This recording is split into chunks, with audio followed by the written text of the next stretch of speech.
Good afternoon, Manchester. It is Friday, May 24th, and we're back with another edition of The Pulse. I'm Annabelle Watson. And I'm Kelly Maloney. Thank you so much for joining us. This week on The Pulse, Jessica Party heads to Hockanum River to give us insight on a special race. Then, some of your favorite teachers will be playing Jeopardy in Andrew Suey's newest edition of MHS Guide. Finally, Mary Kite will cover a Manchester gem that has changes coming in the near future.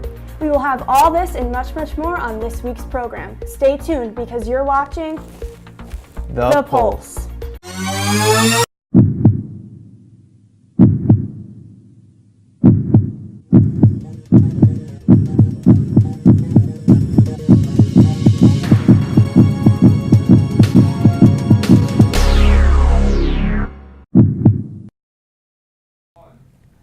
Many seniors have different plans for what they will do after graduation, but one thing most of them have in common is Project Grad, a fun and safe opportunity for the senior class to enjoy one last time together here at MHS.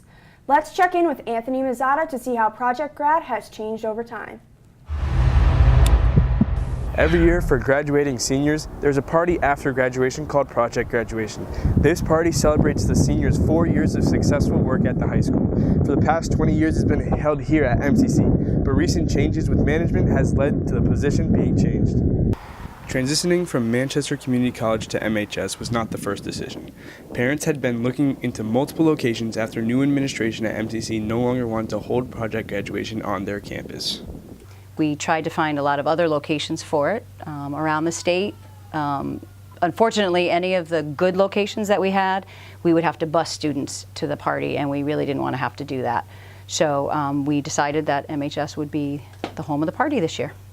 Despite the changes in location, parents have been working endlessly in providing a fun opportunity for the students. I will say that the parents are working really hard to decorate the facility, sort of say goodbye to MHS for the kids. They hopefully won't recognize it to be MHS, and we're kind of excited because the kids will be coming back to MHS as alumni, not as students, so it's sort of a nice way to kick off their graduation festivities, we're hoping. Project Graduation is a historic event allowing graduating seniors to have one final goodbye with their classmates. From Manchester, this has been Anthony Mazzata reporting. Project Grad looks to be a lot of fun, and everyone has the chance to participate.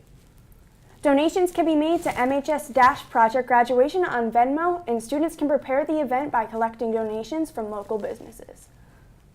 Speaking of grads, Tatiana Rosa checks in with some of MHS grads who now came back to teach here and see how times have changed. Let's take a look. MHS has produced many successful alumni. From NFL players to CNN reporters, they have gone through many different routes in life. But what we don't realize is that students that have graduated over 20 years ago have come back to be teachers and mentors to the students of today. I had the unique opportunity to come to the high school, which was super exciting for me because I'm a graduate of Manchester High School, class of '88, and it was really intriguing. And although I loved my time and experience at Bennett Academy, having the opportunity to come up here to the high school and be a part of such a large community, get to see kids when they're going to be here for rather than 1 year of sixth grade, but 4 years, and be able to grow with them and really learn from them and work with such a dedicated and committed staff was just a really exciting opportunity for me. I was working in Massachusetts at a school kind of similar to MHS, and I loved the school I was working at in Massachusetts, and then for practical reasons I had to move back to, or I decided to move back to Connecticut, and I knew that there were all types of students here, that I would be exposed to all kinds of students, and they would challenge me as much as I was hoping to challenge them. So I thought MHS was the right fit for me. MHS has changed in many different ways. Number one, I could say, is in demographics and population. When I came to MHS, it was about 70% white to about 30% non-white. So that was a big difference. So now the demographics have kind of flipped. What has stayed true from 1988 and before till now is just that the sense of community and the sense of family within our school and within larger Manchester as well. We work collaboratively with businesses in town. We work collaboratively with families. We have close-knit connections with everyone. We are just really, really a tight community. And again, it just makes me so happy to live and work here in Manchester because I don't know that that happens everywhere else. I came back because who better to work with you guys than someone who knows where you guys are coming from? Who better to give you guys some knowledge or to help you out navigate the tough part of your lives, being teenagers and adolescents and trying to figure out who you are. I wanted to be there, understanding where you guys came from, trying to help. We thank each and every staff member for coming back to MHS and for being role models for every single student. From the Pulse, this has been Tatiana Rosa reporting. Wow, MHS sure has changed a lot over time. That's for sure.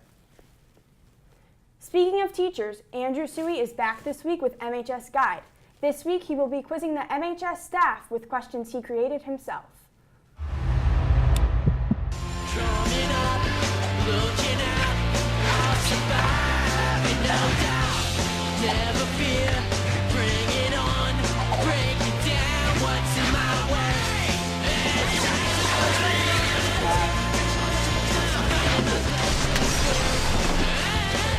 So it's the classified school survival guide. What is poppin', the MHS community? It is your host, Andrew Suey, back again with another edition of MHS Guide, baby. On this edition, we're doing something a little bit different. We're going to be seeing how smart teachers really are with a competition we like to call, Are You Smarter Than Suey? Let's do it. Mr. Kemp, today we are doing a special segment of my show MHS Guide called Are You Smarter Than Suey? Definitely. So I have a couple questions in mind. I'm going to ask you them, and we're going to see if you know the answers. All right, start off small. What mammal lays eggs? Eggs. What mammal lays eggs? I don't know. Anteaters? Absolutely zero chance. The correct answer is platypus. All right, Miss Dale's a little camera shy, so I'm gonna hit the question from here. She's got a entourage of students blocking her in. Miss Dale, this is Are You Smarter Than Suey? Woo! Miss Dale, on today's episode of Are You Smarter Than Suey? No. Easy trivia question. Everyone in their right mind should know it. Where was basketball founded? Springfield what? Mass. Is that right? Yeah. Say what up, say what up. Hey, how's it going? It's going good. All right, so your question on this edition of MHS Guide, Are You Smarter Than Suey edition, is how many stars, give or take, are in the Milky Way? Ooh, I would say 3 billion. That is absolutely way off. Oh. Way off. The correct answer is between 150 and 250 billion stars. Wow. Okay. You're not smarter than me. Okay. Maybe next year. So your question is, what year was Connecticut founded? Oh my God, seriously? I would say, you should have asked Mr. Jones. He looks as though he knows it. I would say 1730. No. That's wrong. Correct answer is 1776. Oh my. Your question today is date and year. When was the UDHR adopted? Day and year? 1948. Wrong. The correct answer is December 10th, 1948. Therefore, you are not smarter than Suey. Thank you for playing. Your question is, what is the longest run in history? Yes. Wrong. The longest run in history is 350 miles consecutive, and it took more than 80 hours to complete. Wow. Whoa. Yeah.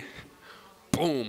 Thank you for tuning in to another edition, a banger edition of MHS Guide. I'm your host of the most, Andrew Suey, and as you can see, there is no chance and absolutely zero debate. Teachers are just not smarter than me. From The Pulse, this has been Andrew Suey. Speaking of trivia, make sure to tune in next Friday where the beloved Matt Barmo will announce the new trivia host and directors for next year's Live for Five program. This past weekend, East Hartford hosted its annual duck race at Hockanum River. Jess Party went down to the river to check out just what it takes to run such a successful event. This past Saturday, the Hockanum River was taken over by thousands of rubber ducks. The duck race in East Hartford was a tradition that faded away, only to be brought back this year. This is our first year. Oh, really? Actually, the Rotary Club of East Hartford had done this for 3 years, and then they stopped doing it for a couple years, and so we picked it up just this year. A participant in this event believes the race has something to offer for those of all ages. Well, we thought it was fun. It's like buying a lotto ticket, and the odds of winning were actually really high, and we thought it would be a fun thing to do to bring the kids out on, thank God it's a beautiful sunny day, to watch the ducks go down the river. The duck race not only depends on the work of volunteers during the event, but the preparation of advisors prior to it. We did some promotion prior to, but the actual ticket sales were just for 60 days, culminating today. Both those in charge and those participating find joy in the duck race. This was a lot of fun. We sold 2,300 ducks.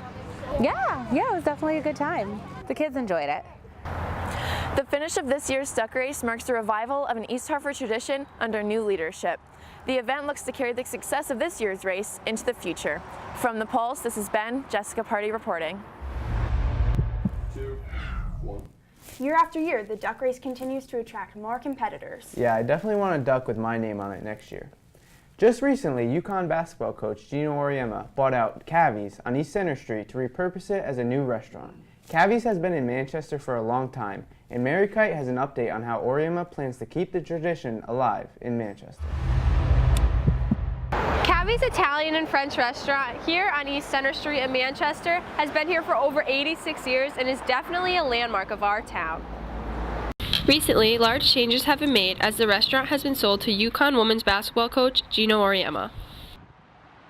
For over 8 decades, Cavi's has been a family-run business where the people of Manchester and surrounding towns can both socialize and dine on French and Italian cuisine. It's a fine dining restaurant, which is a change from the ordinary in Manchester, and the service is good, the food is good, and a fantastic wine list, probably one of the best in the state of Connecticut. However, as ownership changes, so will the restaurant many have come to know and love. I have no idea how he's going to change Cavi's, but if he maintains it as an iconic fine dining restaurant in the quiet little village of Manchester, I would expect him to do very well. But considering that the traditional Cavi's is what compelled Gino Auriemma to buy it, regulars should not be too concerned about the restaurant losing the charm that attracts diners. It's like being at home. It's a very comfortable, relaxed, fine dining experience. Even with Cavi's ownership changing, it is sure to remain a Manchester landmark where people can come and enjoy authentic cuisine for years to come. From Manchester, this has been Mary Kite reporting. Cavi's has always been a place for Manchester residents to come together, and hopefully it will remain so under the new leadership of Auriemma. Well, that's all we have for you this week, Manchester. Be sure to tune in next Friday, where DNA Sports will host a special MHS Captain's Face-Off. If you have any story ideas we might have missed, you can email Mr. Larson at b11elars@mpspride.org. To learn more about The Pulse or to check out some of our other projects, visit our website at mhstelevision.com. And don't forget to follow us on Twitter and like us on Facebook at MHS Red Prod. I'm Kelly Maloney. And I'm Annabelle Watson. This has been The Pulse.